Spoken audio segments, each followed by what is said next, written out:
namanya marketing gitu ya. Jadi ada yang asuransi kesehatan misalnya, oh dia tuh bisa cover buat gigi loh, Ya, misalnya gigi gitu mata, ya. seringnya gitu Gigi ya. mata ini itu gitu ya.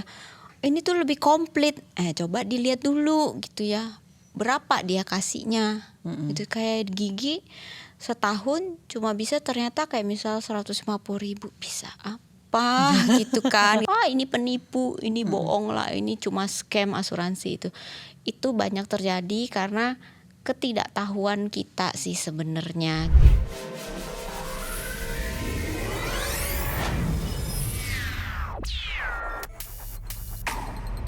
Halo teman KBR, selamat datang di Uang Bicara, menavigasi kamu supaya tetap cuan bareng saya Puri Anindita. Kalau sempat lihat episode sebelumnya, ini ada satu skill yang menurut aku penting banget kita punya di kehidupan sekarang, apalagi in this economy ya, asuransi.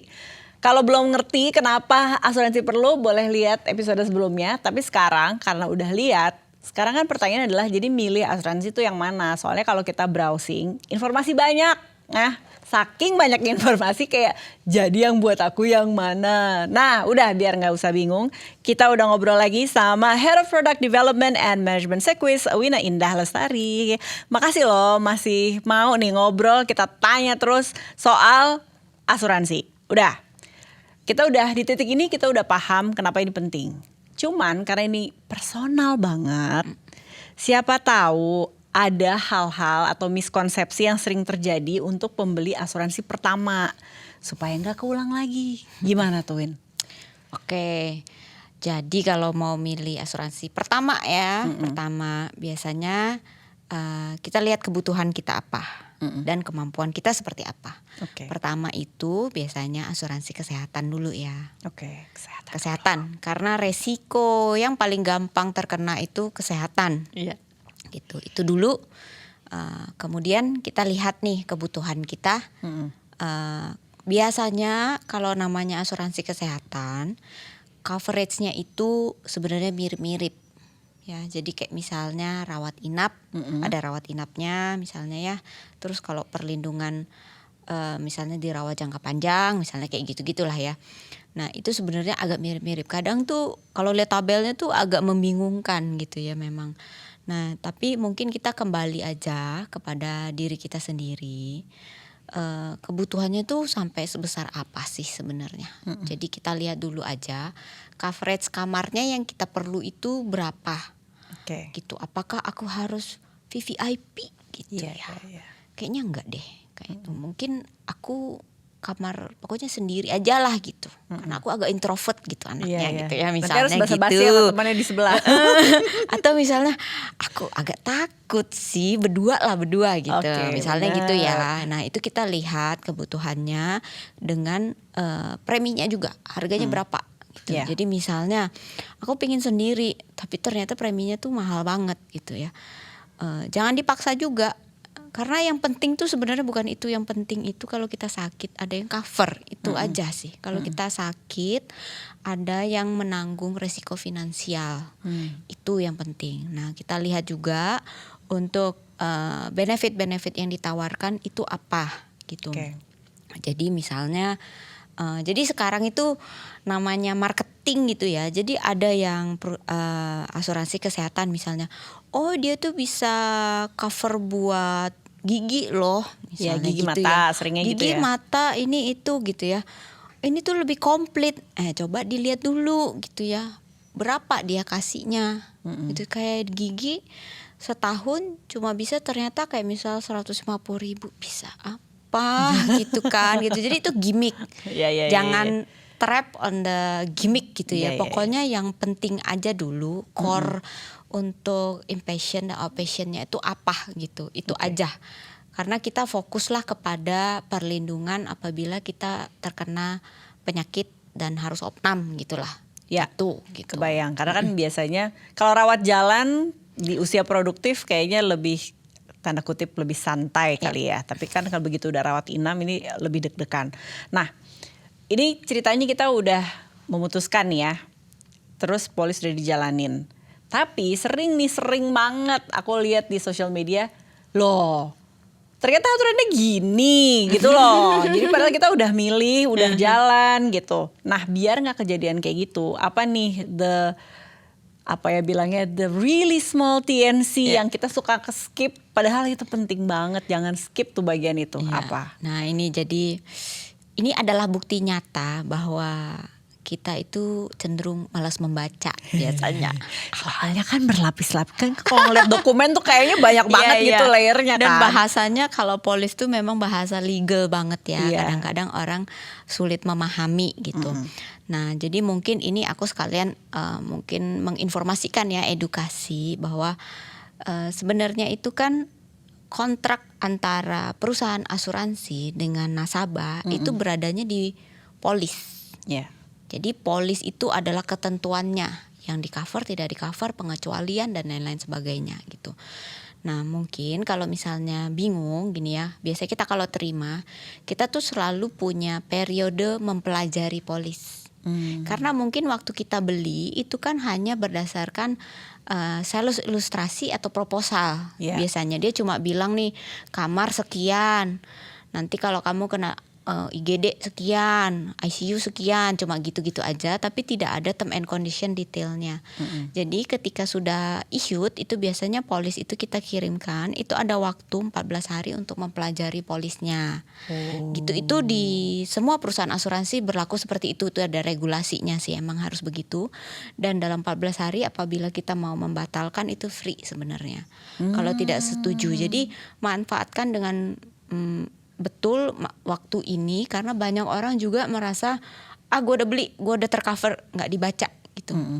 Nah yang penting nih dibaca di buku polisnya itu adalah pertama masa tunggu dilihat dulu. Apa tuh? Karena biasanya kalau untuk penyakit-penyakit berat itu biasanya ada masa tunggu. Jadi ketika kita buka polis itu harus ada masa tunggu sampai itu boleh di cover. Ya, tanda kutip servisnya berlaku khusus untuk penyakit khusus itu. untuk penyakit tertentu biasanya itu ada masa tunggunya gitu. Okay. Kemudian ada pengecualian. Nah biasanya nih kayak misalnya komplikasi yang terjadi karena kontrol kesuburan. Misalnya ya kayak kehamilan itu biasanya dieksklusi. Terus kayak bunuh diri gitu, bunuh diri dalam 2 tahun terakhir itu biasanya begitu ya. Jadi ada pengecualian itu harus dibaca gitu. Apa aja sih yang enggak ini. Jadi biasanya nih sering terjadi dispute antara nasabah dan perusahaan asuransi, dan kita sering lihat juga di sosial media ya, banyak yang ini penipu, ini bohong lah, ini cuma scam asuransi itu banyak terjadi karena ketidaktahuan kita sih sebenarnya gitu ya.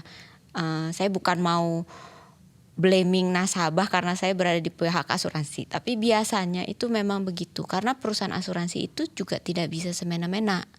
Karena kita itu terikat dengan kontrak dan diawasi juga oleh OJK. Jadi sebenarnya kita tuh nggak boleh sembarangan tidak bayar klaim gitu. Jadi itu semua pegangannya tuh di polis gitu. Jadi asal ada tertulis di polis, mau nggak mau perusahaan asuransi itu harus memenuhi gitu. Jadi rekan-rekan yang sudah punya itu ya polis asuransi coba dipelajari, dibaca itu isinya apa gitu. Oke, tadi masa tunggu in general ya, walaupun tidak bisa terlalu digeneralisasi, tapi secara umumnya masa tunggunya tuh berapa lama?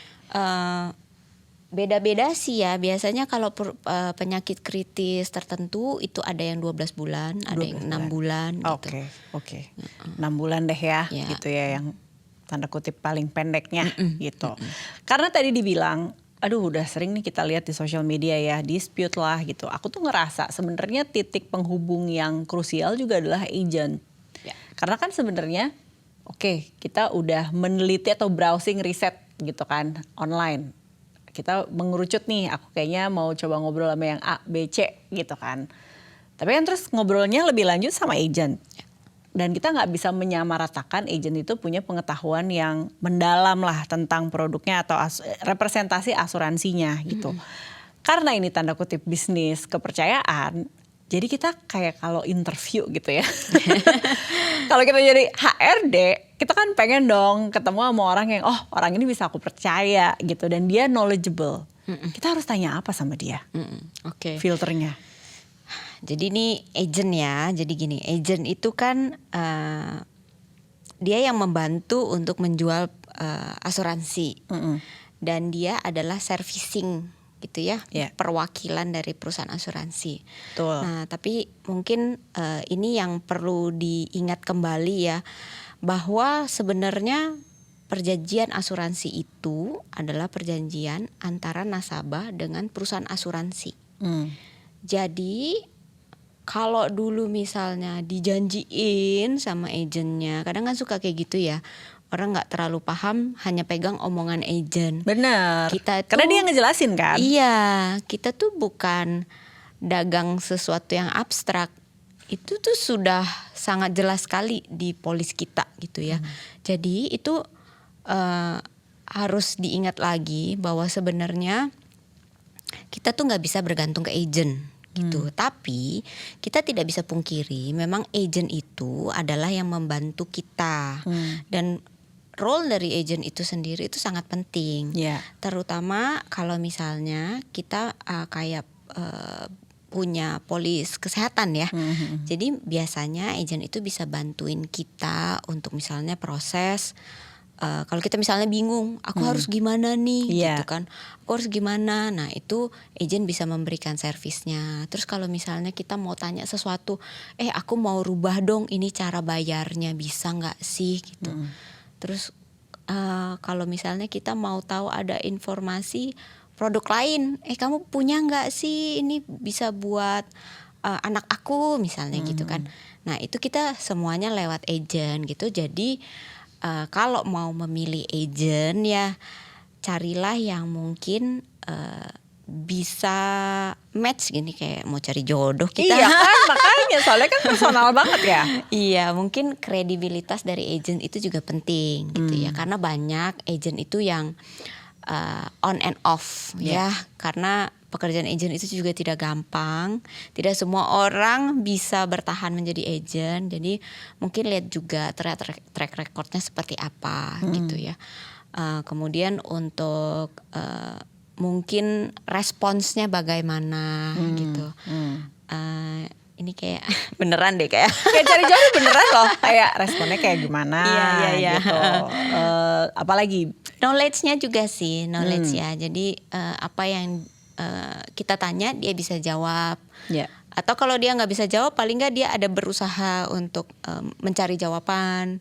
Atau tunggu ya, aku coba tanyakan dulu apa gitu. Nah itu bisa menunjukkan sih kalau dia itu ada respon apa enggak kalau nanti kita membutuhkan gitu. Iya sih benar. Ada nggak sih sebenarnya mungkin dalam pelatihan training gitu ya untuk agent, respon itu maksimal sekian, mesti 1 kali 24 jam atau kayak 2 kali 24 jam. Jadi selama-lamanya ada waktu tunggu tuh kayak kita nggak di ghosting lah gitu ya. Udah untuk urusan personal aja, love life nih masih bisa di ghosting, gimana urusan asuransi gimana gitu.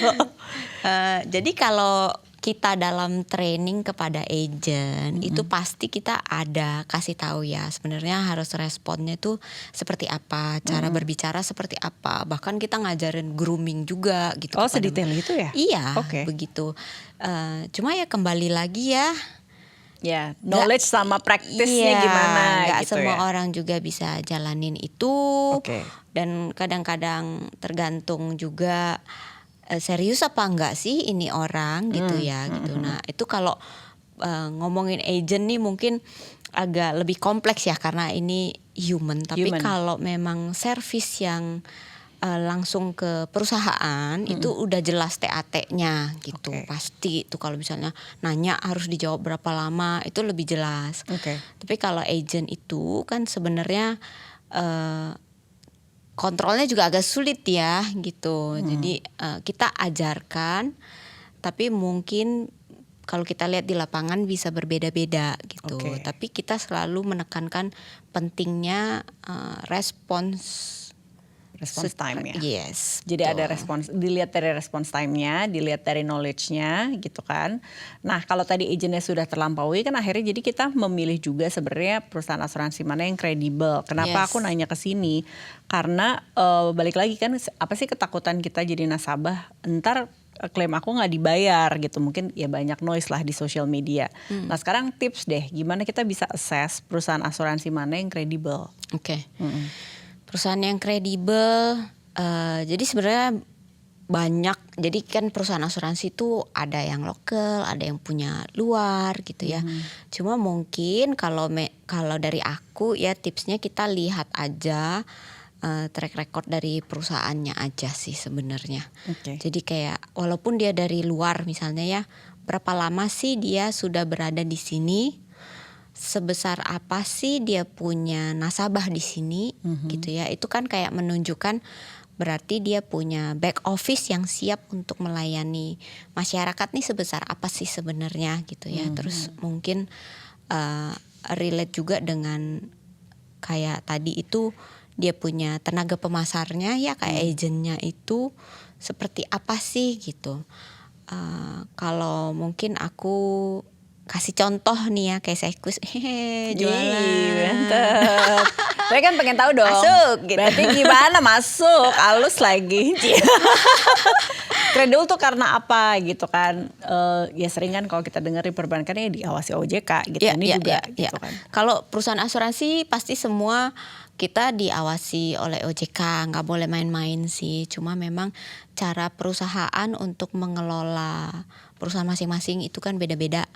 Pricing strategi dari masing-masing asuransi juga berbeda. Jadi ada yang misalnya dia jual produknya murah gitu ya.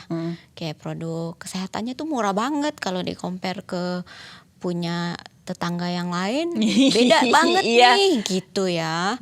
Tapi kita mesti perhatikan juga bahwa ini tuh ke depannya kalau too good to be true tuh biasanya emang too good to be true sih gitu. Jadi tahun depannya naiknya sampai 50%. Itu lagi kan yang lagi ramai sekarang diomongin. Gitu. Jadi mungkin itu yang kita mesti perhatikan juga gitu ya. Nah, kembali lagi nih ke Sekwis nih ya tetep. Jadi kalau aku cuma kasih contoh aja gitu ya, contoh nih. Jadi kalau misalnya Sekwis itu memang kita awalnya based on local company, kita grupnya Gunung Sewu gitu ya. Mungkin orang-orang juga cukup tahu. Jadi kita punya permodalan yang cukup dan kita sudah 41 tahun di Indonesia. Gitu. Mungkin kalau orang mau compare gitu ya, tapi kamu agennya nggak sebanyak ini, nggak sebanyak itu. Mungkin kan setiap perusahaan tuh punya strategi itu berbeda-beda ya. Ada yang misalnya mau ambil volume besar gitu. Ada yang misalnya lebih ke targeted market atau misalnya maunya mainnya di kalangan tertentu aja. Atau memang mau sebanyak-banyaknya gitu. Nah, itu jadi memang cara pendekatan dari perusahaan asuransi itu berbeda-beda gitu. Cuma mungkin perlu dilihat itu track recordnya aja sih. Kemarin-kemarin gimana. Semakin menahun kan berarti established gitu kan. Betul. Nah karena kebetulan Wina ini juga adalah Head of Product Development. Jadi pengen paham juga sih sebenarnya produknya tuh apa. Terus prosesnya kayak apa sampai akhirnya turun menjadi produk penawaran kepada publik gitu. Biar paham aja sih. Oke, ini prosesnya panjang. Masih cukup. Jadi apa besok? Jadi proses untuk produk asuransi itu memang panjang banget ya. Jadi awalnya tuh kita lihat dulu market needs-nya itu apa sih gitu. Kebutuhan di pasar itu saat ini seperti apa. Terus kita juga analisa untuk tren yang terjadi saat ini itu seperti apa. Kemudian kita lihat juga dari sisi competitiveness itu seperti apa. Jadi kayak misalnya di perusahaan asuransi lain misalnya udah punya produk serupa atau enggak, terus respon dari masyarakat seperti apa gitu. Kemudian kita baru develop untuk produk benefitnya gitu. Jadi produk propositionnya seperti apa nih. Misalnya kita sudah bikin itu kan panjang ya, tektokan di dalam, kita goreng, kita tumis gitu ya. Ada QC gitu ya, ada QC-nya dulu. Panjang. Setelah sudah, terus abis gitu kita biasanya ada FGD juga. Menarik banget. Sampai Iya. dites benar-benar ke market ya, Iya, target marketnya. Target market kita coba biasanya kita ada 2 FGD phase-nya. Kadang kita tuh ke pihak agensi dari yang menjual, satu lagi dari pihak masyarakat awam. Jadi yang akan menerima tawaran, gitu ya. Nah, jadi ini menarik gak nih gitu kan? Ya, menurut mereka seperti apa gitu ya. Nah, ini tuh dari FGD nanti kita coba rangkum, kita perbaiki lagi, terus melewati beberapa proses lagi di internal kita, ada komitinya, ada manajemen juga, approval, sampai dapatkan kita approval, kita daftarin ke OJK juga produk. Setiap produk tuh harus ke OJK. Baik. Disetujui, terus kita development di internal kita. Development tuh kayak ke IT-nya kita, terus internal proses kita lah ya. Luar gitu biasa ya. Panjang tuh, baru akhirnya launching. Itu bisa berapa lama? Durasinya if all goes well tuh setahun ada 12 bulan menelurkan produk baru. Ada, tapi biasanya kita nggak nyampe setahun sih. Nggak nyampe Nggak setahun. nyampe setahun, nggak Wih, nyampe. Oke. Boleh nggak di-spill dikit nih ya dari sekian banyaknya produk, tapi yang top 2 atau top 3 yang cukup orang banyak tanya lah gitu. Oke. Apa aja? Oke. Ini kalau di Sequis nih ya, produk top 1 itu justru basic banget, perlindungan jiwa. Oh, justru jiwa dulu. Jiwa. Oh, menarik ya. Perlindungan jiwa. Jadi Oke. karena kita kesehatan juga itu biasanya kita combine. Iya. Jadi kalau on numbers mungkin jadi jiwanya lebih tinggi gitu. Tapi biasanya penjualannya tuh di-combine sih gitu. Oke. Nah, jadi untuk perlindungan jiwa mungkin banyak orang yang nggak tahu ya, ternyata kalau warisan itu bisa diganti dengan asuransi aja. Jadi kita tidak perlu properti, nggak perlu nurunin toko, nggak perlu ngasih rumah. Kenapa? Apa benefitnya dengan kayak maksudnya ya tentunya ini akan menarik untuk profil-profil yang udah jadi parents gitu kan. Yes, Siapa sih yang nggak pengen generasi selanjutnya bisa hidup lebih nyaman daripada kita kan gitu ya. Tapi kenapa asuransi ya? Ya, jadi kita kan produknya itu manfaatnya nih ya akan memberikan uang pertanggungan apabila kita meninggal dunia. Betul. Cuma itu aja, murni itu aja gitu. Itu tuh jadi kita ketika meninggal dunia nanti dia akan keluar uang pertanggungan sebesar yang sudah kita sepakati. Nah, kita tuh membayar pun periodenya tidak selamanya. Jadi ada periodenya kita bisa pilih biasanya mau 5 tahun, 10 tahun, 15 tahun sampai 20 tahun biasanya. Oh, berkala jadinya Berkala. gitu. Jadi cukup misalnya kita nggak mau lama-lama deh, gue kayaknya berat banget nih bayar beginian, 5 tahun aja pokoknya cepet kelar. Gitu, 5 tahun selesai, tapi jiwa kita itu sudah terproteksi. Kalau apa-apa terjadi dengan kita, kita sudah punya proteksi. Misalnya sebutlah 5 miliar. Wih, bebas. Sebutlah 5 miliar gitu ya. Nah, dengan adanya asuransi ini kita udah nggak usah pusing lagi mikirin warisan.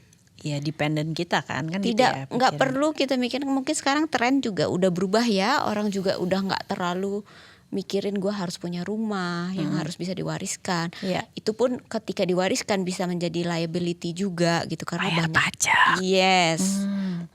Ganti nama, bayar pajak. Itu beban. Belum tentu orang yang ditinggalkan itu bisa membayar juga gitu. Benar sih. Lebih baik jadi dalam bentuk cash itu. Jadi cash itu adalah nanti uang pertanggungan yang diterima dari asuransi. Dan itu kita sudah bisa split dari asuransi. Jadi nggak ada ceritanya rebutan rumah dengan saudara iya, ya. Karena maksudnya kan peruntukannya kepada satu nama kan gitu ya. Iya, nah kalau di asuransi kita bisa langsung split. Oke. 20% aku kasih anak pertama, 20% anak kedua, sisanya untuk istriku tercinta misalnya Nah, gitu. itu udah di state tuh di bisa, situ. Bisa udah di state, jadi nggak ada dispute di belakang gitu. Menarik. Nah, Oke, itu yang top nomor 1 nih, surprisingly nomor justru 1 asuransi life, jiwa. ya, Oke. ya. Kemudian yang kedua health sih pastinya sih, health. Nah kalau life sendiri mungkin jadi nomor 1 karena orang bisa beli berkali-kali ya. Misalnya udah punya nih 1 miliar, besok-besok gue kayaknya bisa nih nambah gitu. Iya. 500 juta lagi deh gitu. Oke. Jadi bisa bertumpuk-tumpuk orang punya gitu. Dan uniknya kita punya produk asuransi jiwa di Sequis, kita punya namanya tuh cash value. Jadi cash value itu adalah nilai tunai yang terbentuk seiring berjalannya waktu. Oke. Jadi kan ceritanya ini tadi manfaatnya kalau meninggal dunia aja gitu ya, mungkin bikinlah kita mengandai-andai usia 80 lah misalnya ya. Jadi selama 80 tahun itu kan sebenarnya tidak ada uang yang kita terima kecuali dia meninggal. Iya. Nah, produk di Sequis ini kita memberikan sebenarnya ada tuh namanya manfaat nilai tunai. Ini hanya apabila kalau kita terjadi emergency dan kita membutuhkan uang tunai, kita bisa ambil sebagai pinjaman sebenarnya.